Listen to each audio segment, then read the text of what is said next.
بسم اللہ الرحمن الرحیم۔ السلام علیکم ورحمۃ اللہ وبرکاتہ۔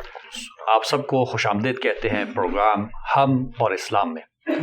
آج ہم پاکستان کے ایک مایہ ناز شخصیت جناب انجینئر محمد علی مرزا صاحب کے ساتھ حاضر ہیں۔ سر، آپ کا بہت بہت شکریہ کہ آپ نے وقت دیا۔ آج کی اس محفل میں ہم ایک خاص ٹاپک لے کے آئے اور اس میں جو سوالات ہیں ہمارے اکثر جو طلباء و طالبات یونیورسٹیز میں ہیں وہ کرتے ہیں، انہی کو ہم پیش کریں گے، اور وہ سوالات ایک ہی موضوع کے اوپر ہوں گے جو کہ شب معراج یا معراج کا جو موضوع ہے۔ ویسے تو 27 رجب مبعث کا بھی ایک ایونٹ ہے اور معراج سے بھی مشہور ہے، لیکن کیونکہ سوالات ہمارے پاس معراج سے متعلق ہیں تو اس سے متعلق پہلا سوال کریں گے کہ شب معراج کی حیثیت اسلام میں کیا ہے اور اس کی اہمیت۔ لا حول ولا قوة الا باللہ، اللہم صلی علی محمد وعلی آل محمد۔ علی محسن بھائی، آپ کو ہماری اکیڈمی میں ویلکم ہے اور آپ کی پوری ٹیم کو بھی۔ ماشاء اللہ تعالیٰ یہ آپ نے جو سلسلہ اپنے پلیٹ فارم سے ایک شروع کیا ہے، اللہ تعالیٰ آپ کو اس کی جزائے خیر دے اور احسن طریقے سے معاملے کو ساتھ لے کے چلنے کی توفیق عطا فرمائے، آمین۔ معراج النبی صلی اللہ علیہ وآلہ وسلم، رسول اللہ صلی اللہ علیہ وآلہ وسلم کے جو 3 بڑے بڑے معجزات جن کا ذکر قرآن میں آیا ان میں سے ایک ہے۔ جی، سب سے بڑا معجزہ جو قرآن میں ذکر ہوا وہ قرآن حکیم خود ہے۔ انا نحن نزلنا الذکر وانا لہ لحافظون، ختم نبوت کی برکت سے اس کی حفاظت کی ذمہ داری بھی اللہ تعالیٰ نے خود لے لی۔ اور قرآن حکیم کا معجزہ ہونا یہ سورۃ العنکبوت میں ذکر ہوا کہ اے نبی، اس قرآن کے نزول سے پہلے نہ تو آپ اپنے دائیں ہاتھ سے کچھ لکھ سکتے تھے اور نہ آپ کتاب میں سے کچھ پڑھ سکتے تھے، ورنہ یہ چیز کافروں کو شک میں مبتلا کر دیتی کہ یہ کتاب آپ نے خود لکھی ہے۔ اور پھر ساتھ ہی ذکر ہے کہ یہ کافر ڈیمانڈ کرتے ہیں کہ نبی علیہ السلام پہ کوئی معجزہ کیوں نہیں نازل ہوا، تو اللہ تعالیٰ نے فرمایا کہ کیا ان کے لیے یہ کافی نہیں ہے کہ قرآن حکیم کی آیات روزانہ صبح و شام ان کے اوپر تلاوت کی جاتی ہیں؟ یہ نبی علیہ السلام کا معجزہ ہے۔ صحیح۔ دوسرا بڑا معجزہ جو قرآن میں آیا وہ شق القمر والا واقعہ ہے۔ جی، سورۃ القمر کے سٹارٹ میں ہی اللہ تعالیٰ نے ذکر کیا۔ اور تیسرا جو معجزہ ہے جو قرآن حکیم میں رپورٹ ہوا وہ الاسراء والمعراج کا معجزہ ہے۔ صحیح۔ بیسیکلی یہ پبلک میں جو ٹرم مشہور ہو گئی وہ تو شب معراج والی تھی۔ جی، یہ 2 حصے ہیں، الاسراء والمعراج۔ الاسراء رات کے سفر کو کہتے ہیں جو نبی علیہ السلام کا سفر مبارک بیت اللہ سے لے کر بیت المقدس تک تھا، صحیح۔ اور دوسرا حصہ اس کا المعراج ہے جو آسمانوں کا سفر تھا بیت المقدس سے سدرۃ المنتہا تک۔ صحیح۔ یہ 2 چیزیں مل کر ایک معجزہ ہے الاسراء والمعراج۔ الاسراء کا ذکر جو ہے وہ سورہ بنی اسرائیل کے سٹارٹ میں ہے، سبحان الذی، ہاں جی، اسی وجہ سے الاسراء اسی کو کہا جاتا ہے۔ جی، اس سورت کے 2 نام ہیں۔ اور جو معراج والا سفر ہے اس کا ذکر جو ہے وہ سورۃ النجم کے اندر ہے۔ صحیح۔ تو یہ معجزہ ملا کر الاسراء والمعراج ہے۔ یہ نبی علیہ السلام کا وہ معجزہ ہے جو آپ کے ساتھ خاص ہے اور کسی پیغمبر کو یہ نصیب نہیں ہوا۔ نمبر 2، قرآن حکیم میں اس کا آنا ایک بہت بڑی بات ہے۔ باقی نبی علیہ السلام کے جتنے معجزات ہیں وہ ہم احادیث سے ثابت کرتے ہیں، لیکن یہ وہ 3 بڑے معجزات یعنی قرآن حکیم اور اس کے بعد شق القمر والا واقعہ اور تیسرا یہ معراج شریف کا وہ واقعہ ہے جو قرآن میں رپورٹ ہوا۔ اس اعتبار سے نبی علیہ السلام کی زندگی میں ایک، آپ سمجھ لیں، آپ کے لیے ایک انٹرٹینمنٹ اللہ تعالیٰ نے کی مکی دور کے اینڈ کے اوپر جا کے، جب نبی علیہ السلام کی 13 سال کی جو محنت ہے اس کے بعد آپ صلی اللہ علیہ وآلہ وسلم کو ایک ریکریشنل ٹرپ کروایا گیا اور اس میں پھر اللہ تعالیٰ نے اپنی قدرت کی کافی ساری نشانیاں دکھائیں۔ تو مسلمانوں کے لیے تو یہ بہت اہمیت کی چیز ہے، نبی علیہ السلام کے لیے معجزہ ہے۔ صحیح۔ اچھا، جب معراج کا ذکر آتا ہے تو بعض علماء نے تاریخوں میں لکھا بھی کہ ایک اوپن ہارٹ سرجری بھی ہوئی تھی، تو اس کی کیا آپ کہیں کہ کیا پروفز ہیں، کیا واقعاً نبی جو ہے وہ اس قابل نہیں تھے اور واقعاً ان کو پاکیزگی کی ضرورت تھی؟ کیونکہ ہمارے ہاں عقیدہ یہ بھی ہے کہ نبی ہوتا ہے بچپن سے ہی، ایسا نہیں ہے کہ وہ بعد میں اس کو نبوت ملی اور اس کو پاکیزگی ملی۔ نبی پیدائش سے لے کر اپنی وفات تک اللہ تعالیٰ کی حفاظت میں ہوتا ہے۔ صحیح۔ وہ اعلان نبوت جس وقت مرضی کرے، اللہ تعالیٰ جب چاہتا ہے وہ اسے مبعوث فرما دیتا ہے۔ صحیح۔ یہ جو ہارٹ سرجری والا معاملہ ہے یہ نبی علیہ السلام کے ساتھ صرف شب معراج نہیں ہوا، اس سے پہلے بھی ایک دفعہ ہوا۔ شب معراج کے حوالے سے صحیح بخاری صحیح مسلم میں آتا ہے کہ نبی علیہ السلام کا سینہ چاک کیا گیا، آپ کا دل جو ہے وہ دھویا گیا زمزم کے ساتھ، اور اس کا جو تشت تھا، جو برتن تھا، وہ جنت سے حضرت جبرائیل علیہ السلام لے کے آئے تھے، اور نبی علیہ السلام کے دل میں ایک خون کا لوتھڑا وہ ریموو کیا گیا. یہ سب باتیں سمبولک ہیں. دیکھیں انبیاء کرام کی جو معصومیت ہے نا، اس کو ذرا کلیئر کر لیں. ہمارے پبلک میں شاید انبیاء کرام کا کانسیپٹ اس طرح بتایا گیا ہے گویا کہ وہ کوئی روبوٹ ہے اور ان کے کوئی احساسات نہیں ہیں، یا ان کے اندر گناہ کی طرف مائل ہونے کا مادہ موجود نہیں. مادہ موجود ہے لیکن خوف خدا کی وجہ سے وہ گناہ کرتے نہیں ہیں. اس میں ان کی فضیلت ہے، نہ کہ یہ کہ انہیں فرشتہ ہی بنا دیا جائے، ورنہ تو پھر فرشتے افضل ہوئے. تو انبیاء کی یہ خاصیت ہے کہ وہ گناہ کا مادہ ہونے کے باوجود گناہ کی طرف مائل نہیں ہوتے، گناہ میں اٹریکشن کے باوجود وہ اس سے نفرت کرتے ہیں اور اس طرف مائل نہیں ہوتے.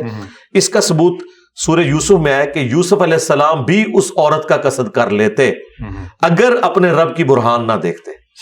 تو اگر پبلک کا کانسیپٹ مانا جائے جو عوام الناس میں معصومیت کا یا عصمت انبیاء کا عقیدہ ہے، وہ تو قرآن کی روح سے تو پھر فیل ہو جائے گا. اللہ تعالیٰ نے فرمایا کہ یوسف علیہ السلام بھی قصد کر لیتے اگر رب کی برہان نہ دیکھتے.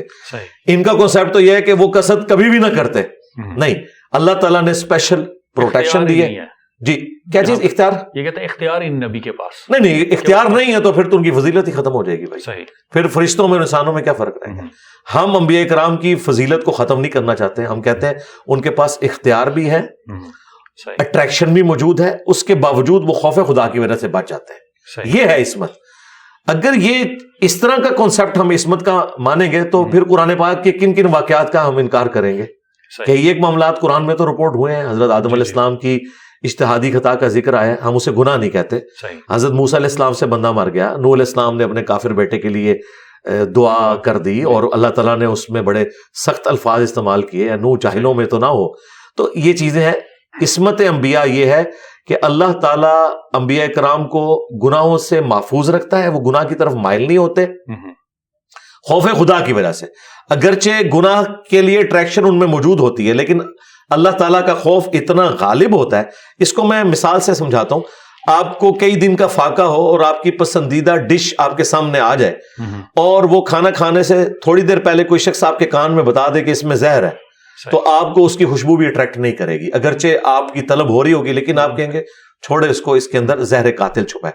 انبیاء کرام علیہ السلام یا ان کے اہل البیت یا اولو العزم جو صحابہ کرام ہیں، ان پہ خوف خدا کا غلبہ اتنا ہوتا ہے کہ وہ خوف خدا کی وجہ سے اس گناہ کی لذت میں جو چھپا ہوا سزا والا ایلیمنٹ ہے وہ اتنا ڈومیننٹ ہوتا ہے کہ وہ اپنے آپ کو اس سے دور رکھتے ہیں. بالکل صحیح. اچھا، معراج کے حوالے سے جو کہا گیا، کیا ایک ہی معراج تھی؟ کیونکہ بعض جگہوں پہ ہے کہ متعدد معراج، یا تاریخوں میں بھی تھا کہ قبل از بعثت ہے یا بعد از بعثت. اس میں بھی اکثر الجھایا جاتا ہے. جنرل پبلک پوچھنا چاہتی ہے کہ کیا ایک تھے یا نہیں، کیونکہ مختلف اوقات میں ہوئے تو اس لیے اس طرح کی الجھن. دیکھیں جو الاسراء والمعراج مشہور ہے جس کو ہم ذکر کرتے ہیں، وہ تو ایک ہی دفعہ ہوا ہے. صحیح. اور وہ نبی الاسلام کو جسم اور روح دونوں کے ساتھ کروایا گیا. اچھا. جو روحانی معراج والا معاملہ ہے انبیاء کرام کے ساتھ وہ ہوتا ہے. بخاری مسلم میں حدیث ہے کہ نبی علیہ السلام پر جو وحی کا آغاز ہے وہ سچے خوابوں سے ہوا. آپ رات کو ایک خواب دیکھتے تھے اور صبح وہ واقعہ ہو جاتا تھا. یہ آپ کو سگنل ملنے شروع ہوئے. پھر صحیح مسلم میں حدیث ہے میں اس پتھر کو بھی پہچانتا ہوں جو بعثت سے پہلے مجھے سلام کیا کرتا تھا. یہ سگنل آنا شروع ہو گئے. پھر نبی علیہ السلام کا دل اچاٹ ہوا دنیا سے. آپ علیہ السلام غار حرا میں عبادت کرنا شروع ہو گئے اور پھر وہاں پہ باقاعدہ قرآن پاک کی وحی کا آغاز ہوا جو وحی مطلوع ہے جس کی تلاوت کی جاتی ہے. لیکن وہ والی جو وحی ہے جو خواب کے ذریعے ہوئی وہ تو پہلے سٹارٹ ہو گئی تھی. اور انبیاء کرام کے خواب وحی الہی ہوتے ہیں. قرآن حکیم میں سورہ الصافات میں ابراہیم علیہ السلام کو اللہ تعالیٰ نے خواب کے ذریعے یہ حکم دیا تھا کہ وہ اپنے بیٹے کی قربانی کریں. قرآن حکیم یعنی اس میں جڑ موجود ہے اس عقیدے کی. پھر بخاری مسلم میں حدیث ہے کہ خواب نبوت کا 46واں حصہ ہے. تو خوابوں کے ذریعے انبیاء کرام کے لیے تو ڈیفینیٹ وحی الہی ہوتی ہے، اس میں شیطان کی دخل نہیں. غیر نبی کے خواب میں شیطان کی دخل ہو سکتی ہے. الاسراء والمعراج والا جو واقعہ ہے جو ہم ایک معجزے کے طور پر پروڈیوس کرتے ہیں لوگوں کے سامنے، اگر وہ صرف خواب والا معاملہ ہوتا تو کفار مکہ کو بھی ماننے میں کوئی آر نہ ہوتی. صحیح. انہوں نے جو انکار کیا خواب میں تو انہوں نے کہا ٹھیک ہے خواب میں تو جو مرضی آپ دیکھتے رہے, لیکن یہ بیداری میں واقعہ تھا, اور اس کا معجزہ ہونا اس اعتبار سے ایکسٹراڈنری ہونا اسی وجہ سے ہے کہ یہ سب کچھ بیداری میں ہوا. البتہ اس کا موڈ برزخی ہے, کوئی اسے آبزرو نہیں کر سکتا کہ وہ یہ کہ میں اس رات یروشلم میں ہوتا تو میں انبیاء اکرام کو دیکھ لیتا. بھئی وہ اندر بھی موجود ہوتا نہ دیکھ سکتا. صحیح. کیونکہ یہ برزخی موڈ ہے. موسیٰ علیہ السلام کو صحیح مسلم میں آیا کہ میں نے قبر میں نماز پڑھتے ہوئے دیکھا, تو وہ اللہ تعالیٰ نے معجزانہ طور پہ وہ چیز دکھائی ہے, وہ عام بندہ اسے آبزرو نہیں کر سکتا. ایک برزخی موڈ ہے, ان سین پیریڈ ہے. اچھا, اب جب یہ سفر شروع ہوا, کیونکہ سورہ اسراء کی جب ہم بات کرتے ہیں تو خداوند متعال نے کہا کہ رات کی سیر کروائی مسجد الحرام سے مسجد اقصی, اور پھر تو یہ جسم کیسے اوپر چلا گیا؟ محدودیت نہیں ہے؟ نہیں, اوپر تو بعد میں گیا نا, پہلے تو ٹریول کیا براق کے ذریعے. وہ ایک سواری آئی, اللہ تعالیٰ نے اسپیشل حضرت جبرائیل علیہ السلام کے ذریعے وہ سواری براق, اس کے ذریعے یہ آلموسٹ اس زمانے میں تو آپ سمجھ لیں 40 دن کا سفر تھا جو پیدل سفر کیا جاتا تھا. تو اس میں واقعی ایک معجزہ ہے ایک رات میں چلے جانا نبی علیہ السلام کا. تو یہ چونکہ ایک چیز معجزہ ہے, اسے سائنس کے ساتھ کسی بھی طریقے سے ریلیٹ کرنے کی ضرورت نہیں. اور یہ جتنے مفکرین معجزات کو سائنس کی نظر سے دیکھتے ہیں یہ بالکل ظلم کر رہے ہیں, انہیں پتہ ہی نہیں ہے کہ کس بد عقیدگی کا شکار ہے. اگر کسی بھی نبی کا کوئی معجزہ سائنٹیفکلی ثابت ہو جائے تو وہ معجزہ نہیں رہے گا, کیونکہ معجزے کا مطلب ہے عقل کو عاجز کر دینے والی چیز. فزیکل فینومینا آف نیچر میں جو چیز آتی ہے اسے توڑنے کا نام معجزہ ہے. کیونکہ بھی ڈسکشنز ہیں نا کہ بھائی کس طرح سے یہ سائنس کیا پروف کر سکتی ہے نہیں کر سکتی. لامحدود کے کاموں کو محدود ذہن میں لانے, سائنس اگر ثابت کرے گی نا جی اس کو تو معجزہ نہیں رہے گا, یہ ذہن میں رکھیے گا. یہ ان علماء کو ان مفکرین کو پتہ ہی نہیں ہے کتنا خطرناک کھیل کھیل رہے ہیں. مثلا نبی علیہ السلام کے بارے میں صحیح بخاری میں آتا ہے ایک صحابی جن کی پنڈلی ٹوٹ گئی تھی, آپ نے اپنا دستے اتھر اس کے اوپر پھیرا, وہ اسی وقت بالکل ٹھیک ہو گئی. اب ایک میڈیکل کی فیلڈ کا بندہ آپ کو بتا سکتا ہے کہ یہ سائنٹیفکلی پاسبل نہیں, اس کے لیے کیورنگ پیریڈ 6 سے 10 ہفتے تک آلموسٹ چاہیے, فوراً اس کا ٹھیک ہو جانا. یہ فزیکل فینومینا آف نیچر قانون قدرت کو توڑنے والی چیز ہے. حضرت ابراہیم علیہ السلام کے لیے آگ کا ٹھنڈا ہونا یہ سائنٹیفکلی کیسے ثابت کریں گے؟ آگ تو ہمیشہ جلاتی ہے. یہ نان سائنٹیفک ہو جائے گا معاملہ, سائنس کے بالکل الٹ فزیکل فینومینا آف نیچر کا اللہ تعالیٰ پابند نہیں ہے. لہٰذا یہ معراج کے سفر کو, آسمانی سفر کو آئنسٹائن کی تھیوری کے ساتھ ریلیٹ کرنا بالکل بنتا ہی نہیں, وہ بالکل اپوزٹ چیز ہے. انہوں نے تو میرا خیال تھیوری آف ریلیٹیوٹی بھی نہیں پڑھی ہوئی ہے, اس میں تو اس طریقے سے بات ہی نہیں ہوئی ہے. اور پھر اگر ان چیزوں کو آپ لے کے چلیں گے تو نبی علیہ السلام نے تو کوئی خلائی لباس بھی نہیں پہنا ہوا تھا. بالکل صحیح. اتنی سپیڈ کے ساتھ تو ڈسکوری شٹل جب واپس آ رہی تھی تو اس کے ساتھ کیا ہو گیا تھا. ٹھیک ہے, تو یہ اس کو سائنٹیفکلی ثابت کرنے کی کوشش کرنا یہ بالکل ظلم پہ مبنی ہے, یہ ٹوٹلی معجزہ ہے. حضرت عیسیٰ ابن مریم کا بغیر باپ کے پیدا ہونا کوئی اس کا سائنٹیفک آپ پروف نہیں دے سکتے, یہ معجزہ ہے. ان کا مردوں کو زندہ کرنا یہ معجزہ ہے, سائنس اسے ریپروڈیوس نہیں کر سکتی. لہٰذا اس چیپٹر کو تو بالکل کلوز کر دیں. رہا انبیاء کرام کو بنیاد بنا کر لوگوں کا مختلف شعبدوں کا ذکر کرنا کہ ہم بھی یہ کر سکتے ہیں, وہ تو بالکل فراڈ کے اوپر مبنی ہے, کیونکہ اللہ تعالیٰ صرف پیغمبروں کو منواتا ہے. پیغمبروں کے علاوہ جتنی ہستیاں ان کو منوانا اللہ تعالیٰ نے کوئی اپنے ذمہ کرم پہ نہیں لیا ہوا. لہٰذا ان کے بارے میں جو کہانیاں مشہور ہیں ہم انہیں کہانیاں کہتے ہیں, انبیاء والی بات تھی. اچھا, یہاں پہ ایک بات کلیئر کرنی ضروری ہے, کیونکہ ہمارے ہاں نا ہر کوئی کرامات کو بھی معجزہ کہتے ہیں. جب ہم لفظ معجزہ انبیاء کے لیے استعمال کرتے ہیں اس کا معنی کیا ہے, اس کی تعریف کیا ہے؟ کیونکہ ظاہر کرامت یا ایکسٹراڈنری کوئی کام ہو جاتا ہے کہتے ہیں جی معجزہ ہو گیا, تو اس میں کیا فرق ہے؟ جی فرق ہے اس اعتبار سے کہ معجزہ اگرچہ عربی میں لفظ استعمال ہوتا ہے عقل کو عاجز کر دینے والی چیز, لیکن قرآن و سنت میں اس کے لیے ٹرم معجزہ نہیں ہے, آیتن ہے, اللہ کی نشانی. ٹھیک ہے, معجزہ علم الکلام کی ایک ٹرم ہے جو چل رہی ہے. اچھا, اس کے ایکویلنٹ جو فزیکل فینومینا آف نیچر کو توڑنے والی کوئی چیز یا ایک روٹین سے ہٹ کے ہونے والی چیز, ہاں جی, اس کو اگر غیر انبیاء میں کوئی دیکھتا ہے یا کوئی چیز آتی ہے تو اس کے لیے کرامت کا لفظ استعمال کیا جاتا ہے وہ بھی آیاتن ہی ہے, لیکن کرامت اس لیے بولا جاتا ہے کہ اس کے اوپر اسپیشل اللہ تعالیٰ نے اکرام فرمایا, اس پہ اللہ تعالیٰ کا کرم ہوا. لیکن خواہ معجزہ ہو یا کرامت ہو, انبیاء کے لیے ہو غیر انبیاء کے لیے ہو، یہ کوئی کمپیٹنسی نہیں ہے کہ کوئی شخص کر کے دکھا دے. مثلا اگر کر کے دکھا سکتے ہوتے تو موسیٰ علیہ السلام نے جب پہلی دفعہ اپنا عصا پھینکا تھا تو قرآن کے الفاظ ہیں کہ وہ جب اژدہا بنا تو موسیٰ علیہ السلام وہاں سے بھاگ گئے اور مڑ کے دیکھا بھی نہیں، ڈر گئے. اگر وہ انہوں نے خود بنایا ہوتا تو ڈرتے تو نا. ان کی زندگی میں وہ پہلا ایکسپیرینس تھا. پھر آگے چلیں، جب رسیاں سانپ نظر آئی لوگوں کو جادوگروں کی، اس وقت بھی موسیٰ علیہ السلام دل میں خوف کھا گئے. کیوں خوف کھا گئے؟ کہ میرا معجزہ بھی یہی تھا، انہوں نے بھی نظر بندی کر دی.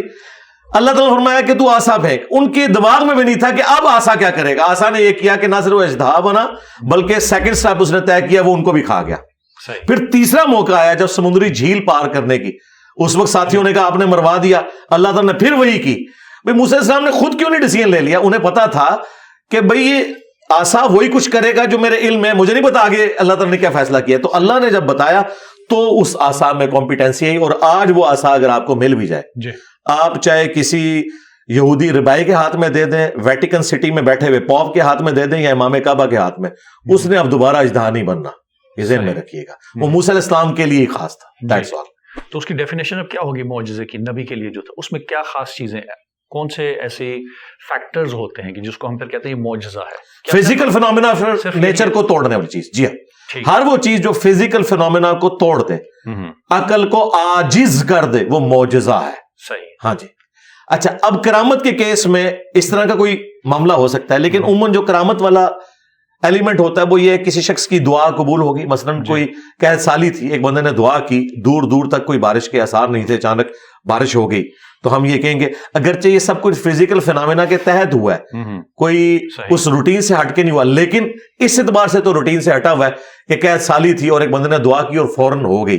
ایسا ہو جاتا ہے. اسی طریقے سے کسی نے کسی شخص کے حق میں بددعا کی اور وہ قبول ہو گئی، ایسا معاملہ ہو سکتا ہے. لیکن انبیاء کرام کے کیس میں specifically physical phenomena of nature کو توڑا جاتا ہے. آپ جتنے معجزات بھی دیکھیں گے قرآن حکیم میں رپورٹ ہوئے ہیں، ان میں آپ کوئی ایک معجزہ بھی ایسا نہیں بتا سکتے جو فزیکل فینومینا آف نیچر کو توڑنے والا نہ ہو. لہٰذا سائنٹیفکلی کوئی معجزہ ریپروڈیوس نہیں ہوگا. صحیح ہے. کوئی معجزہ فعلاً ریپروڈیوس نہیں ہو سکتا جب تک کہ کوئی نبی نہ ہو. معجزے کے حوالے سے گفتگو ہو رہی تھی اور ڈیفینیشن کی ہم بات کر رہے تھے.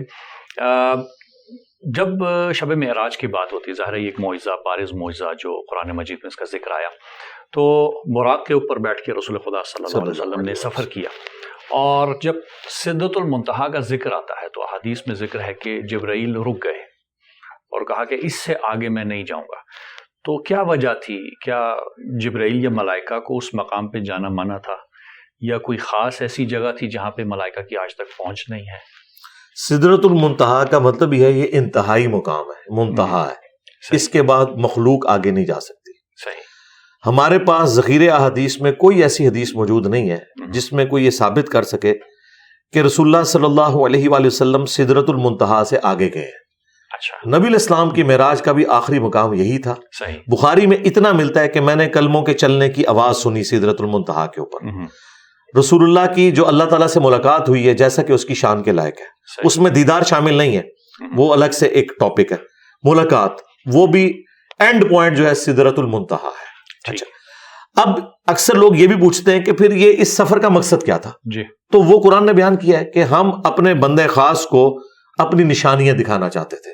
سورۃ الاسراء کے سٹارٹ میں وہ نشانیاں کہاں سے سٹارٹ ہوئیں؟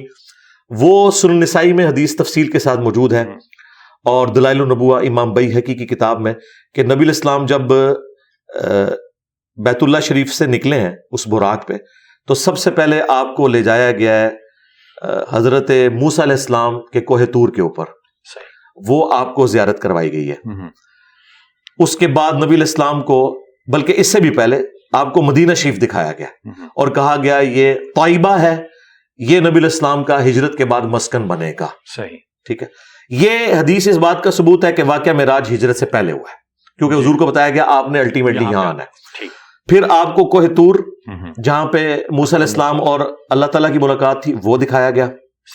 پھر اس کے بعد آپ کو بیت اللہ میں لے جایا گیا جہاں حضرت عیسیٰ علیہ السلام کی ولادت ہوئی تھی یروشلم کے اندر. اور پھر نبی علیہ السلام نے وہاں پہ یروشلم میں، صحیح مسلم میں آتا ہے، انبیاء کرام کی امامت فرمائی بیت المقدس کے اندر جی اور وہ وعدے کی تکمیل ہوئی جو سورہ آل عمران میں تھا کہ اگر میں تمہیں نبوت دوں، تمام انبیاء سے اللہ نے عہد لیا تھا، اور پھر تمہاری موجودگی میں اگر کوئی اور پیغمبر آ جائے، جس طرح کہ حضرت یحییٰ علیہ السلام نے تصدیق کی حضرت عیسیٰ علیہ السلام کی، جی تو نبی علیہ السلام کے کیس میں تو تمام انبیاء نے تصدیق کی اور وہ وعدہ پورا ہوا، وہ برزخی معاملہ ہوا، تمام انبیاء کو اللہ تعالیٰ نے وہاں جمع کیا۔ صحیح مسلم میں ہے کہ نبی علیہ السلام نے ان کی امامت کی اور حضرت جبرائیل نے آپ کو آگے کیا، یہ اناؤنسمنٹ تھی کہ آپ امام الانبیاء ہیں صلی اللہ علیہ وآلہ وسلم۔ اس کے بعد پھر نبی علیہ السلام نے اپنی سواری ایک چٹان کے ساتھ باندھی تھی وہاں پہ، اسی کے اوپر ڈوم آف دا راک ابھی بنا ہوا ہے یروشلم میں، جو گولڈن ڈوم ہے نا، وہ اس پتھر کے اوپر ہے جہاں سے نبی علیہ السلام آسمانوں کے سفر پہ گئے۔ آسمانوں کے سفر میں آپ نے ساتوں آسمان، پہلے آسمان کے اوپر آدم علیہ السلام سے ملاقات ہوئی، بخاری مسلم میں آتا ہے، دوسرے آسمان پہ حضرت عیسیٰ اور یحییٰ کے ساتھ، تیسرے آسمان کے اوپر یوسف علیہ السلام کے ساتھ ملاقات ہوئی، اور چوتھے کے اوپر ادریس علیہ السلام، پانچویں پہ ہارون علیہ السلام، چھٹے پہ موسیٰ علیہ السلام، اور ساتویں پر جد امجد سیدنا ابراہیم علیہ السلام سے ملاقات ہوئی۔ اور پھر نبی علیہ السلام کو جنت بھی دکھائی گئی، جہنم بھی دکھائی گئی، یہ سارے منظر آپ کو دکھائے گئے، آپ کے ایمان کو اس ایپیکس کے اوپر لے کے جانا تھا۔ اور آپ کا جو الٹیمیٹ جو مقام تھا نا، وہ تھا سدرۃ المنتہا، وہیں پر نبی علیہ السلام کو اللہ تعالیٰ نے 3 تحفے دیے، صحیح مسلم میں آتا ہے، 5 نمازوں کا تحفہ، دوسرا سورۃ البقرہ کی آخری 2 آیات، وہ اس دنیا پہ نازل نہیں ہوئی ہیں، وہ آسمانوں میں نازل ہوئی ہیں، اور تیسرا آپ کا جو امتی بھی شرک نہیں کرے گا اس کی الٹیمیٹ مغفرت کی بشارت ہے، یعنی چاہے وہ گناہوں کا عذاب بھوگتے، شفاعت ہو، الٹیمیٹلی اس نے بخشا جانا ہے جس نے دنیا میں شرک نہ کیا ہو۔ یہ 3 تحفے آپ کو ملے، کیونکہ شرک تو خدا معاف نہیں کرے۔ جی اچھا، نمازوں کا ذکر آیا تو بعض اوقات سوال یہ آتا ہے کہ کوئی بارگیننگ ہو رہی تھی کہ آ رہے تھے، پھر ایک نبی نے کہا کہ بھائی اور کم کرائیں، پھر اوپر جاتے تھے، تو کیا جی بالکل ایسا ہوا ہے۔ دیکھیں یہ اللہ تعالیٰ کی سنت ہے، اس چیز کو معیوب سمجھنا تو اسی طریقے سے ہے کہ کوئی شخص انبیاء کرام کے دنیا میں آنے کو معیوب سمجھے کہ کیا اللہ انبیاء کا محتاج ہے کہ اپنی شناخت کے لیے انسانوں میں سے کسی کو چنے؟ اور یہ کافر اعتراض کرتے بھی تھے کہ فرشتہ کیوں نہیں نازل ہوا قرآن حکیم میں؟ تو اللہ تعالیٰ نے فرمایا یہ میں ڈیسائیڈ کروں گا نا، کہ میں نے اپنے تک پہنچنے کا وسیلہ توسل انبیاء کو بنایا ہے، جو انبیاء کی پیروی کریں گے وہ میرے تک پہنچیں گے، اور جو انبیاء کرام کی پیروی نہیں کریں گے، خواہ وہ اپنے آپ کو جتنا مرضی نیک سمجھیں، جو مرضی اچھے اعمال کریں، اللہ کے حضور وہ 0 سے ملٹیپلائیں گے جب تک وہ انبیاء کا پیٹرن اڈاپٹ نہیں کرتے۔ یہ بارگیننگ والا جو معاملہ ہے یہ بخاری مسلم دونوں میں رپورٹ ہوا ہے۔ موسیٰ علیہ السلام کے پاس جب نبی علیہ السلام آئے تو انہوں نے کہا کہ حضرت یہ 50 نمازیں تو بہت زیادہ ہیں، مجھے ایکسپیرینس ہے یہ لوگ نہیں پڑھ سکیں گے، ٹھیک ہے آپ کم کروائیں، اور پھر یوں 5 کر کے کم ہوئی اور الٹیمیٹلی 5 رہ گئی۔ موسیٰ علیہ السلام اس پہ بھی راضی نہیں تھے، انہوں نے کہا آپ پھر واپس جائیں، یہ بھی زیادہ ہے۔ انہوں نے کہا نہیں، مجھے حیا آتی ہے اس کے بعد، امت کو حیا نہیں آتی، 5 چھوڑ دیتے ہیں، اور اس کو انہوں نے اتنا اپنے لیے ایک آزمائش سمجھ لیا ہے کہ 5 نمازیں جو ہے نا ہمارے لیے بہت زیادہ ہے۔ تو پھر بخاری مسلم کے الفاظ ہیں، اللہ تعالیٰ نے فرمایا کہ پھر ہمارا قول بھی نہیں بدلے گا، نمازیں 5 ہوں گی لیکن ایک نیکی 10 کے برابر ہے، جو قرآن میں آیا سورۃ الانعام کے اندر، یہ پڑھیں گے 5 ثواب 50 کا ہوگا۔ یعنی اللہ کا قول بھی اپنی جگہ موجود ہے، نبی علیہ السلام کو جو اللہ تعالیٰ نے نوازش فرمائی اور نوازش آپ کے ذریعے پوری امت کے اوپر ہوئی، تو موسیٰ علیہ السلام کے بھی ہم شکر گزار ہیں۔ شکریہ موسیٰ علیہ السلام۔ صحیح، چلیں اچھا، اب یہ جو مناظر دکھائے گئے ظاہر ہے کوئی حکمت تھی، لیکن کیا کوئی مناظر کے بارے میں کچھ بیان ہوا ہے کہ جنت کے کون سے مناظر دکھائے گئے، کیا چیز دکھائی گئی، اور جہنم کے کون کون سے مناظر رسول پاک صلی اللہ علیہ وسلم کو دکھائے گئے؟ دیکھیں جنت میں جو اللہ تعالیٰ نے نہریں رواں کی ہیں، جو محلات بنے ہوئے ہیں، جتنی تفصیلات آپ کو احادیث کے اندر جنت کے حوالے سے آتی ہیں نا، کہ جنت میں یہ ہے، وہ نبی الاسلام کو فزیکلی دکھایا گیا کہ دودھ کی شہد کی نہریں ہوں گی، جس طرح سورہ محمد کے اندر جسے سورہ قتال کہتے ہیں پوری تفصیلات آئی ہیں۔ نبی الاسلام کو فزیکلی یہ چیزیں دکھائی گئیں کیونکہ انبیاء کا جو ایمان ہے اللہ تعالیٰ نے اس کو حق الیقین تک پہنچانا ہوتا ہے، تو یہ سارے مناظر آپ کو دکھائے گئے۔ جنتی جنت میں پہنچ چکے ہیں، وہ سب کچھ آپ کو ٹائم میں ٹریول کروا کے پہلے سے دکھا دیا گیا۔ ظاہر ہے ابھی تو نہیں لوگ پہنچے ہوئے، وہ اللہ تعالیٰ نے مستقبل دکھایا پہلے۔ اسی طریقے سے جہنمی جہنم میں پہنچ چکے ہیں، وہ منظر بھی دکھایا۔ نبی الاسلام کو جہنم میں جو مختلف لوگوں کے عذابات ہیں، بدکاری کرنے والوں کے، چغلی کھانے والوں کے، غیبت کرنے والوں کے، یہ سارے کے سارے عذابات کی تفصیلات دکھائے گی. اور یہ وہ چیزیں جن کا بہت سا پورشن خواب میں بھی آپ کو دکھایا گیا. جو کہتے ہیں نا خواب کے اندر معراج ہوئی ہے، خواب میں نبی علیہ السلام کو کئی ایک گناہوں کے عذابات جو جہنم میں ہونے والے تھے وہ دکھائے گئے. وہ تو کافی زیادہ تفصیلات ہیں. وہ جسے شوق ہے وہ مشکات المصابی جو ہم نے یہاں رکھی ہوئی ہے، اس میں معراج کا ایک پورا چیپٹر ہے جی، اس میں بخاری مسلم کے حوالے سے موجود ہے، اور پھر جنت اور جہنم کا بھی جو چیپٹر ہے اس میں بھی اس حوالے سے موجود ہے نبی علیہ السلام کو جو کچھ دکھایا گیا. بیسیکلی اس پورے ٹرپ کا مقصد نبی علیہ السلام کے ایمان کو ایپیکس تک پہنچانا تھا. وَوَجَدَكَ ضَالًّا فَهَدَىٰ، ہم نے آپ کو اپنی محبت میں خود رفتہ پایا تو ہدایت کے اعلیٰ ترین مرتبے پر پہنچا دیا. اور یہ اعلیٰ ترین مرتبہ تھا جو نبی علیہ السلام کو اللہ تعالیٰ نے شب معراج اپنی قدرت کی نشانیاں دکھائیں، اور سب سے بڑھ کر جو اللہ کی اپنے پیغمبر کے ساتھ ملاقات ہوئی ہے. تو اگر وہ سوال آپ کے پاس ہے وہ دیدار والا تو میں اسے ریبٹل کر دوں گا اگر آپ کریں گے تو. جی یقیناً، کیونکہ نیکسٹ سوال یہی تھا کہ جو دیدار ہوا، کیونکہ ظاہر ہے اللہ سے ملاقات، اللہ جسم تو نہیں رکھتا، وہ ذات ایسی ہے کہ جو کہ لامحدود ہے. تو یہ ملاقات سے کیا مراد ہے، اور کیا کوئی گفتگو ہوئی اللہ اور نبی کے درمیان؟ ہاں جی دیکھیں، بلا واسطہ. جی ہاں، بلا واسطہ ہوئی، بالکل. دیکھیں اللہ تعالیٰ نے سورہ الشورى کے اینڈ پہ جا کے جو وحی کے 3 موڈ ذکر کیے ہیں کہ اللہ تعالیٰ اپنے بندوں میں سے جب کسی کو چنتا ہے پیغمبر کے طور پر تو اس کے ساتھ جب گفتگو کرتا ہے حجاب میں کرتا ہے یا اس کے پاس کوئی فرشتہ بھیجتا ہے. اور یہ جو تیسرا اعلیٰ ترین موڈ ہے کہ اللہ تعالیٰ اس کے دل کے اوپر کوئی بات القاء کرے ڈائریکٹلی. اچھا، اب چونکہ اس کی کوئی مثال بیان نہیں کی جا سکتی تو میں اس کو ایکسپلین تو نہیں کر سکتا. لیس کمثلہ شیء، اللہ کی مثل کوئی شے نہیں. الہام بھی تو ہے نا، جس طرح موسیٰ کی ماں پہ ہم نے الہام کیا. جی وہ تو بہت چھوٹا لیول ہے نا جی. صحیح. وہ غیر انبیاء کے اوپر جو الہام والا معاملہ جو اگلی امتوں میں تھا، اس امت میں ختم نبوت کی وجہ سے وہ تو بین ہو چکا. صحیح. اور وہ بھی انبیاء کی نسبت کی وجہ سے ہوا تھا، عیسیٰ ابن مریم کی والدہ کو بھی اور موسیٰ علیہ السلام کی والدہ کو بھی. صحیح. لیکن یہ جو وحی ہے نا، یہ وحی انبیاء والی وحی ہے. یہ ایک ایکسٹراڈنری چیز ہے. وہ تو شاید کی مکھی کے لیے بھی آیا کہ اس پہ بھی اللہ تعالیٰ نے اس کی انسٹنکٹ کے مطابق الہام کیا ہوا ہے. تو نبی علیہ السلام کے ساتھ جو ملاقات والا معاملہ ہے، اس میں 3 ورژن موجود ہیں اس وقت امت کے اندر. میں وہ تینوں بتا دیتا ہوں. جی. بخاری مسلم میں ایک ورژن تو ہے عبداللہ ابن مسعود کا، وہ تو کیٹاگوریکل ڈینائی کرتے ہیں. وہ کہتے ہیں کہ یہ جو قاب قوسین او ادنی والی جو آیت ہے، یہ جبرائیل علیہ السلام اور رسول اللہ کی ملاقات ہوئی ہے. یہ ان کا اپنا ورژن ہے. نبی علیہ السلام سے انہوں نے اس کو مرفوعاً بیان نہیں کیا، اپنا موقف موقوفاً روایت. ہاں جی. اچھا، دوسرا ورژن جو ہے وہ ہے حضرت ابن عباس کا. وہ کہتے ہیں کہ نبی علیہ السلام نے، یہ صحیح مسلم میں رپورٹ ہوا ہے، اللہ تعالیٰ کو 2 دفعہ دیکھا دل کی آنکھوں سے. وہ ان آنکھوں کا ذکر نہیں کرتے کیونکہ سورۃ الانعام میں ہے نا کہ آنکھیں اس کا احاطہ نہیں کر سکتی. اچھا، اب دل کی آنکھوں سے دیکھنا وہ کیا ہے؟ وہ کیا چیز دیکھی، اس کی کیفیت کیا ہے؟ وہ بھی صحیح مسلم میں ابو ذر غفاری کی حدیث ہے. ایک تابعی کہتا ہے کہ یا حضرت کاش میں رسول اللہ کے زمانے میں ہوتا تو میں حضور سے پوچھتا کہ آپ نے اللہ تعالیٰ کو دیکھا ہے یا نہیں دیکھا. تو ابو ذر غفاری کہتے ہیں یہ بات تو میں پہلے پوچھ چکا ہوں. تو نبی علیہ السلام سے جب میں نے پوچھا تو آپ نے فرمایا کہ میں اللہ کو کیسے دیکھ سکتا ہوں، وہ تو ایک نور ہے اور حجاب میں ہے. اچھا، پھر یہ امام مسلم بڑی ترتیب سے احادیث لے کے ہیں. سٹارٹ ہی میں انہوں نے بڑی تفصیل سے اسے بیان کیا. پھر آگے چل کے ابو سعید خدری کی حدیث آئی ہے کہ اللہ کا جو نور ہے اس کے اوپر جو حجاب ہے وہ بھی نور ہے. صحیح. اور مسلم شریف میں حدیث ہے میں نے نور دیکھا، یعنی وہ جو حجاب ہے نا وہ دیکھا. اور الفاظ ہیں کہ اگر وہ نور کا حجاب ہٹ جائے تو کوئی مخلوق اس کی طاقت نہیں رکھتی کہ اسے دیکھ سکے. اب تیسرا ورژن جو ہے وہ اما عائشہ سلام اللہ علیہا کا ہے جو بخاری مسلم میں ہے. وہ تو کیٹاگوریکل ڈینائی کرتی ہیں. وہ کہتی ہیں کہ میں نے تو خود نبی علیہ السلام سے پوچھا ہے تو نبی علیہ السلام نے اس چیز کا انکار کیا ہے جو دیدار الہی والا معاملہ ہے. اور کہا کہ حضرت جبرائیل علیہ السلام کو میں نے دیکھا.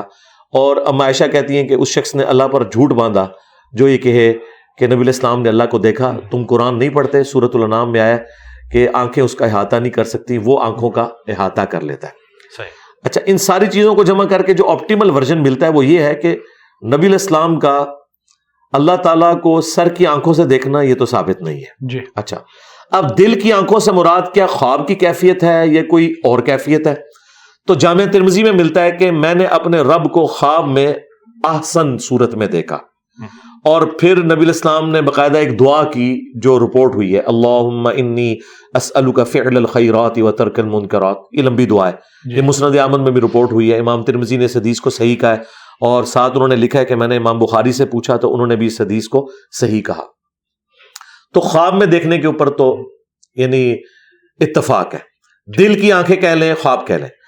اب جو آخری چیز ہے نا، وہ ہمارے استاد مولانا اسحاق صاحب نے بڑی اچھی بات کی تھی. انہوں نے کہا کہ اگر شب معراج نبی علیہ السلام نے اللہ تعالیٰ کو دیکھا ہوتا تو پھر نبی علیہ السلام کے لیے اب جنت میں کوئی اٹریکشن باقی نہیں ہے، کیونکہ کائنات کی الٹیمیٹ حقیقت انہوں نے دیکھ لی ہے. صحیح. تو یہ انہوں نے اجتہاد کیا اور یہ بڑا فٹ ان بیٹھتا ہے. انہوں نے کہا کہ نبی علیہ السلام کے لیے قیامت کے دن جنت بھی آپ نے دیکھ لی، سب کچھ دیکھ لیا. جی. نبی علیہ السلام کے لیے قیامت کے دن کیا تحفہ ہے؟ وہ اللہ کا دیدار ہے. صحیح. اس میں اہل سنت اور اہل تشیع کا اختلاف پایا جاتا ہے. ایک طرف اہل تشیع یہ بھی بات کرتے ہیں کہ مولا علی علیہ السلام اس وقت تک سجدے سے سر نہیں اٹھاتے تھے جب تک اللہ کو دیکھ نہ لے. دوسری طرف وہ کہتے ہیں کہ اللہ کو دیکھا نہیں جا سکتا. صحیح. ہم کہتے ہیں ایک بات ہمیں بتائیں نا کہ کیا ہے، تو وہ کہتے ہیں آنکھیں نہیں، وہ دل کی آنکھوں سے دیکھتے تھے. میں کہتا ہوں نہیں، دل کی آنکھیں ہوں، سر کی آنکھیں ہوں. کیا دل کی آنکھیں اللہ کا احاطہ کر سکتی ہیں؟ وہ بھی نہیں کر سکتی. لیکن اللہ تعالیٰ اپنی شان کے لائق جسے چاہے گا دیدار عطا کرے گا. صحیح. میں اہل سنت کے موقف کے ساتھ ایگری کرتا ہوں. قرآن پاک کی جو آیات ہیں اسے سپورٹیو ہیں کہ جو کفار ہیں وہ اپنے رب سے قیامت کے دن اوٹ میں کر دیے جائیں گے. تو اس کا جو الٹیمیٹ نتیجہ یہ ہے کہ اہل ایمان کو زیارت کروائی جائے گی. بخاری مسلم میں تو کئی احادیث ہیں، نبی علیہ السلام نے باقاعدہ مثال دی کہ یہ 14ویں رات کے چاند کو تم دیکھ رہے ہو کتنا واضح ہوتا ہے، اس طرح تم اپنے رب کو جنت میں دیکھو گے. اچھا، اب کیا اللہ تبارک و تعالی جو اپنی ذات میں جو ہے اسی اعتبار سے وہ تو مخلوق احاطہ نہیں کر سکتی، لیکن وہ اپنی تجلی کسی طریقے سے اپنی مخلوق کو دکھانا چاہے، جس طرح موسیٰ علیہ السلام، جی موسیٰ علیہ السلام کے لیے بھی ہوئی ہے، اگرچہ وہ انڈائریکٹ ہوئی تھی، وہ بے ہوش ہو گئے تھے. جی جی. لیکن انشاءاللہ موسیٰ علیہ السلام کو سلام ہے ہماری طرف سے. ایک تو انہوں نے ہماری نمازیں کام کرائی، دوسرا ان کے لیے بشارت یہ ہے کہ ہمارے نبی نے ہمیں جو خبر دی ہے انشاءاللہ تعالیٰ آپ کی دیدار کی تمنا جو ہے نا جنت میں اللہ تعالیٰ پوری کرے. مولا علی کا آپ نے ذکر کیا، مجھے ایک روایت ذہن میں آ گئی، اکثر ہم نے سنا ہے علماء سے کہ کسی نے پوچھا کہ کیا آپ جس کی عبادت کرتے ہیں اس کو دیکھا؟ انہوں نے کہا میں بن دیکھے کسی کی عبادت نہیں کرتا. تو کہا کہ کیسا پایا؟ تو انہوں نے کہا کہ میں نے اپنی سر والی آنکھوں سے نہیں بلکہ دل کی آنکھ سے دیکھا. تو یہاں پہ دیکھنا کیا مجازن استعمال نہیں ہوا؟ کیونکہ ظاہر ہے وہ ذات جس طرح بھی آپ نے کہا اس ذات کو تو نہیں دیکھ سکتے، وہ جو تجلی ہے، وہ جو اوصاف ہے، صفات ہے، کیونکہ ہر طرف انسان کو بعض اوقات کہا جاتا ہے کہ جی ہر طرف ہی خدا نظر آتا ہے. تو کیا یہ مراد نہیں ہے؟ یہ مراد ہے. تو میرا خیال ہے صحابہ اکرام اور اہل بیت نے اس زمانے میں خدا کو ویسا نہیں دیکھا جس طرح سائنس کی برکت سے آج ہم دیکھ رہے ہیں. صحیح. دیکھیں ڈی این اے کی سٹرکچر اور ایمبریو کس طریقے سے بنتا ہے، اور فاسٹ وہ چلا کے کیمرہ جس طرح نیشنل جغرافک پہ ایک بیج کو درخت بنتے ہوئے دکھاتے ہیں جی. یہ وہ سارے مناظر ہیں جو ہمیں سائنس نے آج دکھا دی ہیں. تو اس اعتبار سے تو واقعی اللہ تعالیٰ اپنی قدرتوں سے اتنا عیاں ہے کہ اس سے زیادہ عیاں کوئی نہیں ہے. آخر الزمان کے لوگوں کے بارے میں بھی تو روایت ہے کہ ان کا مرتبہ اور ہوگا کہ جب وہ پرندے لوہے کے پرندے ہوں گے اور بنا دیکھے تم مجھ پہ دیکھ کے ہی مان لاتے ہو. رسول خدا نے فرمایا. دیکھیں وہ نبی الاسلام کو دیکھا نا. جی جی. اللہ تعالیٰ کے حوالے سے تو قرآن میں واضح ہے ان الذین یخشون ربهم بالغیب لہم مغفرۃ و اجر کبیر. جو بن دیکھے اپنے رب سے ڈرتے ہیں ان کے لیے مغفرت اور اجر عظیم ہے. اور سورۃ البقرہ کا آغاز بھی ہے کہ بن دیکھے. جی جی. یہ ہمارا امتحان ہے. اللہ تعالیٰ نے اپنے آپ کو پردوں میں رکھ کر صحیح اپنی قدرتوں سے اپنے آپ کو اتنا عیاں کیا ہے کہ اگر کوئی پہنچنا چاہے تو پہنچ سکتا ہے. لیکن اللہ تعالیٰ نے یہ فزیکل فنومین آف نیچر کو اس طریقے سے یعنی اسٹیبلش کیا ہے کہ جو لوگ نہیں پہنچنا چاہتے ہیں ان کو کبھی گمان بھی نہیں ہوتا کہ اللہ تعالیٰ کی ہستی ہے. یہ جیسے ہم دیکھ لیں کروکوڈائل کے اوپر 40 سال لگا رہے ہیں، نیشنل جغرافک میں بیٹھے ہوئے ہیں، کروکوڈائل کے اوپر 40 سال لگا دیے ہیں، اس کے بنانے والے کی طرف متوجہ نہیں.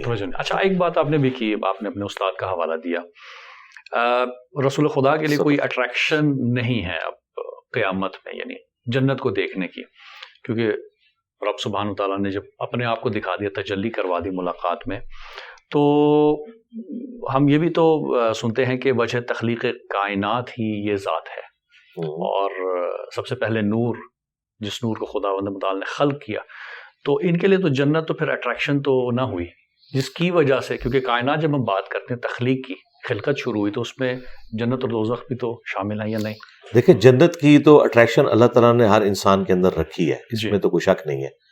نبی الاسلام نے تو عورتوں کے حوالے سے بھی ذکر کیا ہے, اٹریکشن رکھی ہے. نبی الاسلام کی ازواج بھی تھی, خوشبو بھی آپ کو پسند تھی, تو جنت کی نعمتیں بھی ہیں. وہ جو میں نے ذکر کیا تھا نا, اس حوالے سے جنت میں انبیاء کرام کے لیے یا غیر انبیاء کے لیے بھی جو مستقل اللہ تعالیٰ کے دیدار والا معاملہ ہے, اور ہمیشہ کی زندگی مل جانا, جس میں آپ اپنی مرضی کی زندگی گزار سکتے ہیں. دیکھیں ہر انسان میں ایک چھوٹا سا خدا چھپا ہوا ہے, اسی لیے انسان جو ہے خدائی کا دعویٰ کرتا ہے. یہ خواہش اللہ تعالیٰ نے جنت میں انسان کی پوری کر دینی ہے. کن فیکون جو اللہ کی کوالٹی تھی وہ لمیٹڈ ایک جنت کے اندر, جو آج کے اعتبار سے تو ان لمیٹڈ ہے, لیکن ظاہر اللہ کے اعتبار سے تو لمیٹڈ ہے, وہ انسان کو اللہ تعالیٰ دے گا. یعنی سب سے جو آخر میں جنت میں جائے گا اسے بھی پلانٹ ارتھ سے 10 گنا بڑی جنت دی جائے گی, جس میں اس کا حکم چلے گا, اور اسے موت نہیں آنی, اسے بڑھاپا نہیں آنا, بدحالی نہیں آنی, اور سب سے بڑھ کر اللہ نے کبھی ناراض نہیں ہونا. یہاں پہ جو شریعت کی پابندیوں کی ٹینشن ہے وہ بھی ختم ہو گئی. تو انبیاء کرام علیہ السلام کے لیے یقیناً اللہ کے نیک بندوں کے لیے الٹیمیٹ جو اٹریکشن ہے وہ تو اللہ کا دیدار ہے. اللہ تعالیٰ جیسا کہ اس کی شان کے لائق ہے وہ دیدار کروائے گا. باقی اس کی جو نیٹی گریٹی سے وہ ڈسکس کرتے ہیں کیسا ہوگا, میرا خیال ہے انشاءاللہ جنت میں پہنچیں گے پھر دیکھ لیں گے کیسے ہوگا. بہرحال الکلام یجر الکلام, آپ موضوع ایک طرف چلا گیا ہے کہ اور چیزیں نکلتی جا رہی ہیں. صرف آخری سوال میں پوچھوں گا اسی آخری جواب کے متعلق کہ جنت میں کیونکہ ظاہر ہے اٹریکشن تو اب ہم جائیں گے تو کن فیکون والی حالت ہوگی, تو اصل جو کام ہے انسان کا وہاں پہ کیا, کیونکہ اس کے بارے میں سوچا جاتا ہے کہ ہم جب وہاں جائیں گے تو کیا صرف کھانا پینا اور جو آرڈر کریں گے وہی ہے, یا کیا خدا کیا چاہتا ہے وہاں پہ کیا کریں؟ خدا جو کچھ ہم سے چاہتا ہے وہ یہاں چاہتا ہے, وہاں کچھ نہیں چاہتا. صحیح. ہاں, وہاں خدا نے اپنے ڈیوائن پلان سے یہ ڈیسائیڈ کرنا تھا کہ میں مخلوقات میں سے ایسی مخلوق چنوں جو اپنی مرضی سے مجھے چوائس کرے. صحیح. حضرت جبرائیل علیہ السلام نے اپنی مرضی سے اللہ کو چوز نہیں کیا, بلکہ اللہ کی مرضی سے, بائی ڈیفالٹ, جسے کمپیوٹر کی لینگویج میں کہتے ہیں. صحیح. انسان کو اس پہ فخر کرنا چاہیے کہ اسے یہ اعزاز حاصل ہے, یہ وہ مخلوق ہے جو اپنی ول سے اپنے رب کو چوز کرتا ہے. تو بہت تھوڑے لوگ ہیں جنت میں پہنچنے میں کامیاب ہوں گے, لیکن جو ہو جائیں گے نا پھر اللہ تعالیٰ انہیں بھی امر کر دے گا. اس حوالے سے بخاری مسلم میں آیا کہ موت کو مینڈے کی شکل میں لا کے جنت اور جہنم کے درمیان ذبح کر دیا جائے گا, اب موت نہیں آئے گی. اچھا, پھر جنتیوں کے لیے ٹوائلٹ والی تکلیف نہیں ہے, ایک خوشبودار ڈکار آئے گی, سب کچھ ہضم. جنت میں لوگ بھوک کی وجہ سے نہیں کھائیں گے, بھوک ایک عیب ہے, جنت میں نہیں ہے. نیند ایک کمزوری ہے, عیب ہے, جنت میں نہیں ہے. بڑھاپا ایک کمزوری ہے, عیب ہے, جنت میں نہیں ہے. یہ ساری کمزوریاں نہیں ہیں, بلکہ ہر ایک چیز, رات نہیں ہے وہاں پہ, دن ہے. تو اس کی ایک آپ سمجھ لیں frame of reference he different ہے. وہاں جا کر ہی انسان اس کی کیفیات کو کسی درجے میں صحیح طریقے سے ایکسپلین کر سکتا ہے. ہمارے لیے تو یہ ہے کہ جو سورہ سجدہ میں آیا کہ میں نے اپنے بندوں کی آنکھوں کی ٹھنڈک وہ نعمتیں چھپا رکھی ہیں جس کا ان کو کبھی گمان نہیں ہے. اور بخاری مسلم میں آیا کہ نہ کسی آنکھ نے وہ نعمتیں دیکھی, نہ کسی کان نے سنی, نہ کسی دل پہ ان کا گمان گزرا. تو بوریت نہیں ہوگی انشاءاللہ, کیونکہ بوریت بھی ایک کمزوری ہے. جنت میں بوریت بھی نہیں ہوگی. اس سے بڑی کیا یعنی انسان کی خوش نصیبی ہے کہ خدا اکیلا تھا, ہمیشہ سے تھا.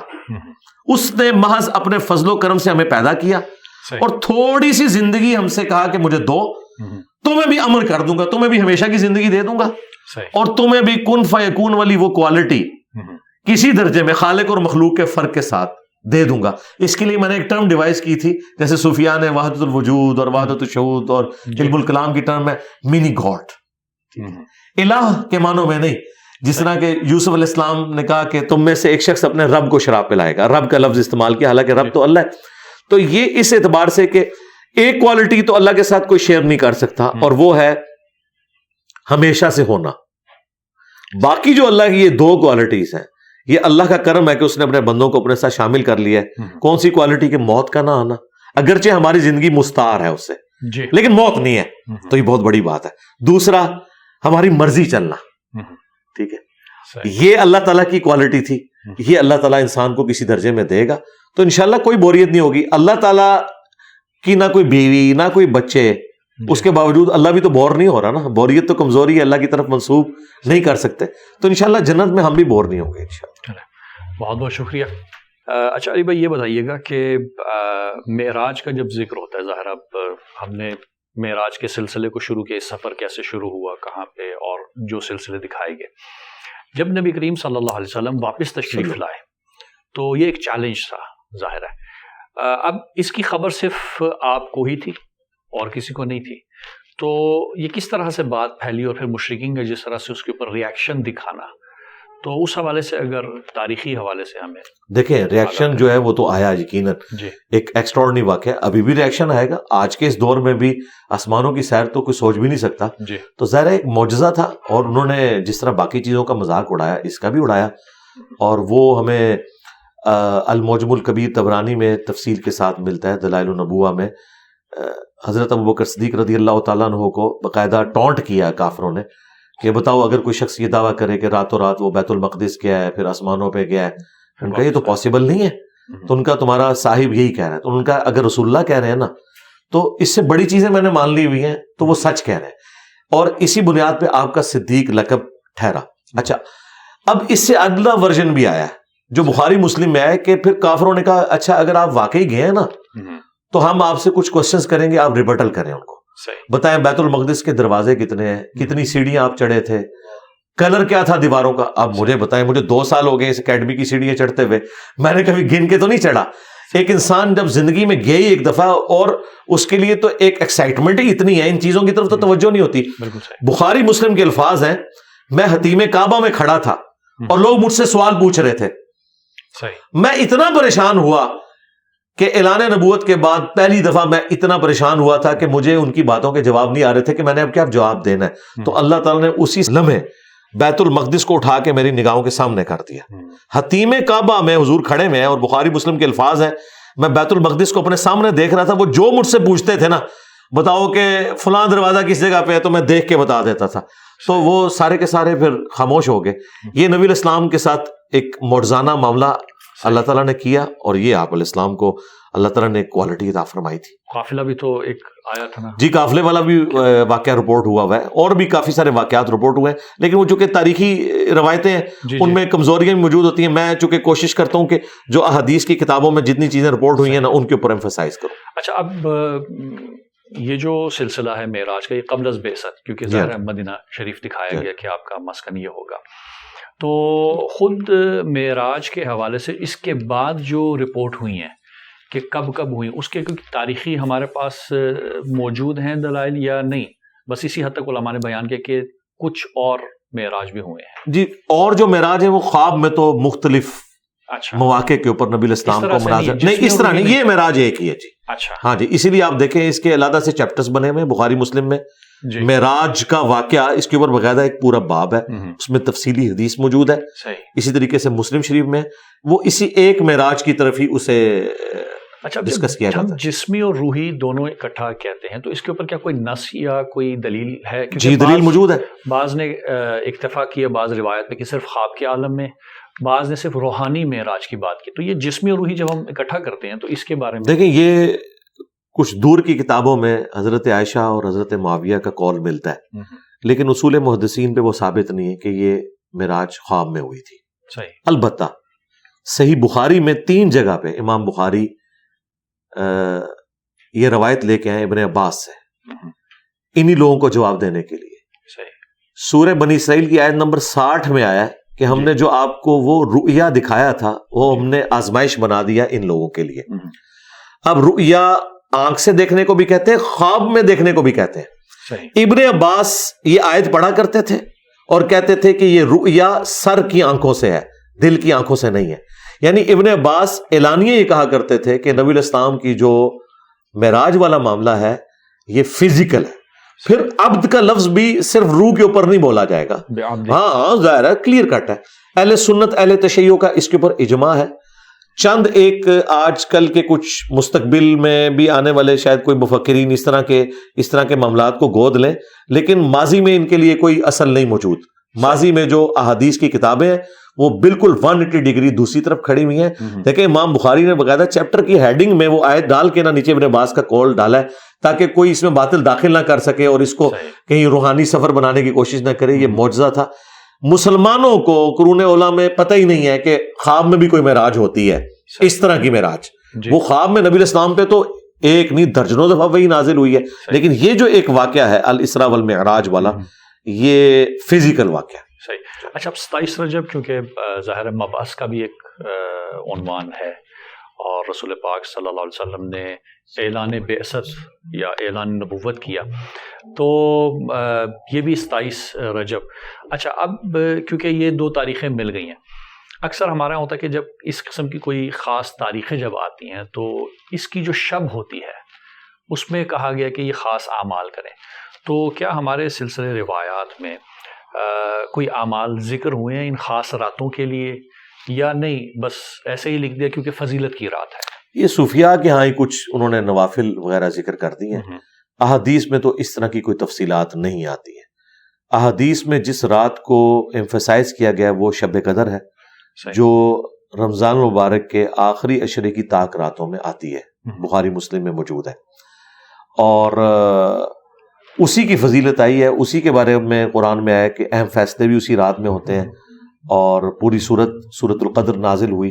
باقی جو اس طرح نبی الاسلام کے مائل سٹون ہے، ہجرت والی رات ہے یا شب معراج والی رات ہے، عید کی رات، ہاں عید کی رات، اور یہ باقی ساری جتنی چیزیں ہیں ان کے بارے میں کوئی بھی مضبوط روایتیں نہیں ملتی. اچھا، یہاں پہ تو لوگوں نے سیلیبریشنز والا سلسلہ زیادہ کر دیا ہے، اس کی وجہ سے یعنی اس کو ایک مذہبی ایکٹیویٹی بنا کے پیش کرنا شروع کر دیتے ہیں. حالانکہ مذہبی ایکٹیویٹی اگر یہ اس طریقے سے ہوتی تو احادیث کی کتابوں میں باقاعدہ ان کے چیپٹرز بنا کے ان کی ڈیٹس بتائی جاتی کہ ان کو آپ نے سیلیبریٹ کرنا ہے. سیلیبریٹ کرنے کے لیے ہمیں جو چیزیں بتائی گئی ہیں وہ عید کا دن ہے، جمعے کا دن ہے، اور اس کے بعد اگر راتوں میں کوئی چیز بتائی گئی ہے تو وہ یہ شب قدر ہے. ایون صحیح مسلم میں حدیث ہے شب برات کی جو روایتیں ہیں وہ بھی کمزور ہیں جی.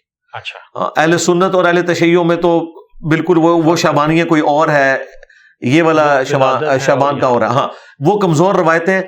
جو شب برات کے بارے میں اہل سنت میں جو عوام الناس میں باتیں پائی جاتی ہیں وہ سارے فضائل بیسیکلی شب قدر کے ہی ہے، جس رات میں قرآن نازل ہوا، کیونکہ قرآن تو شب قدر میں نازل ہوا ہے. جی واضح ہے یہ تو. اچھا، اور یہ نہیں ہو سکتا کہ دو راتیں مختلف ہوں، یعنی شب قدر کی اپنی اہمیت ہے لیکن اس کی بھی ایک اہمیت تھی جس کو کہا گیا کہ اس طرح سے اس کو مناؤ، ایسی کوئی چیز نہیں، اس طرح کی کوئی چیز رپورٹ نہیں ہوئی ہے. ٹھیک ہے.